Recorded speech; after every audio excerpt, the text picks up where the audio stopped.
Finalement, pourquoi on a créé cette société? C'était pour travailler dans une société dans laquelle qu'on puisse façonner comme on le souhaite, hein, dans laquelle on aime travailler. C'est vraiment ça, en tout cas moi, qui me pousse depuis le début et qui, je pense, va continuer à me pousser.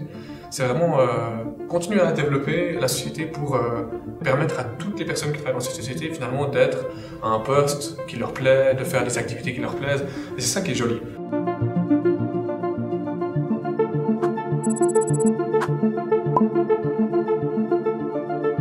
La mission d'Objectis, c'est de permettre aux institutions et aux industriels de réaliser des logiciels qui soient personnalisés et évolutifs pour réaliser leurs ambitions avec les nouvelles technologies.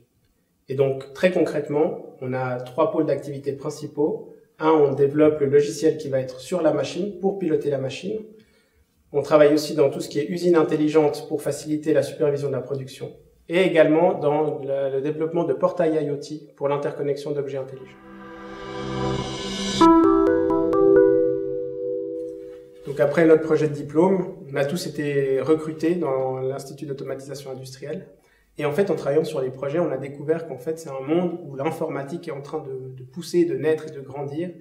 Et on a vu les énormes potentiels qu'il y avait en fait avec des gens qui maîtrisent les outils logiciels dans un monde où les gens en ont besoin.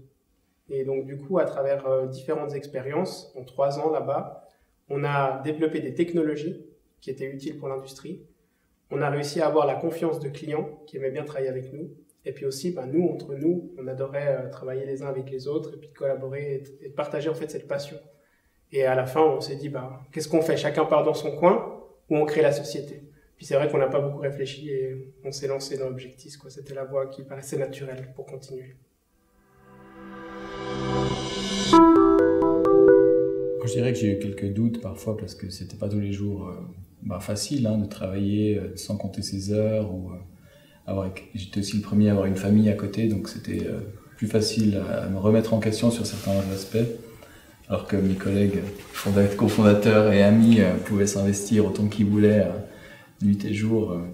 Voilà, si on a des charges à côté, c'est pas toujours évident. Ce que je trouve intéressant dans cette société, c'est que l'esprit est vraiment resté le même, et c'est pour ça que pour moi, j'ai toujours eu à cœur de, malgré mes doutes ou mes questions des fois, me dire mais en fait non, je suis vraiment attaché à ce qu'on fait, je suis attaché à l'esprit d'équipe qui est en place. On était toujours passionné par ce qu'on faisait, et en même temps il fallait continuer à vivre à côté, avoir la famille à côté, donc c'était de recherche d'équilibre en fait, pour arriver à vivre passionnément ce qu'on vivait ici, mais aussi de vivre passionnément sa vie à côté, puis pas de mettre l'un à la place de l'autre. D'avoir un équilibre, c'était ça le défi pour moi. Pour moi, un grand défi aussi, c'est, comme on l'a dit, en fait, on vient de l'école d'ingénieur, on vient d'une formation plutôt technique. Avec la croissance de l'entreprise, on a aussi pris des rôles management et des choses comme ça. Et finalement, ce que je fais aujourd'hui ne correspond très peu à ce que j'ai étudié à l'école d'ingénieur. Donc il a fallu se former, il a fallu apprendre. Moi, j'aimerais l'encourager à persévérer, à apprendre à vivre sa passion, et puis on ne sait jamais de quoi est fait l'avenir et quelle opportunité sera sur le chemin, et de pouvoir la saisir au bon moment, d'avoir les yeux ouverts et d'oser rêver, d'oser se lancer, et puis de prendre le meilleur de ce qui est offert. Oui, c'est ça. De s'investir à fond dans ce qu'on fait tous les jours. De toute façon, ça ouvrira des portes pour l'avenir. Bien sûr, on a des idées de projets, des idées de produits, on a des idées de nouveaux marchés, de passer aussi au-delà de la Suisse romande. On a des idées d'expansion, de réplication peut-être de notre structure à d'autres endroits aussi. C'est vrai que le projet, au tout début, c'était avant tout un projet humain. C'était de rassembler des passionnés d'informatique. Et c'est des choses qu'on a faites, qu'on est là aujourd'hui.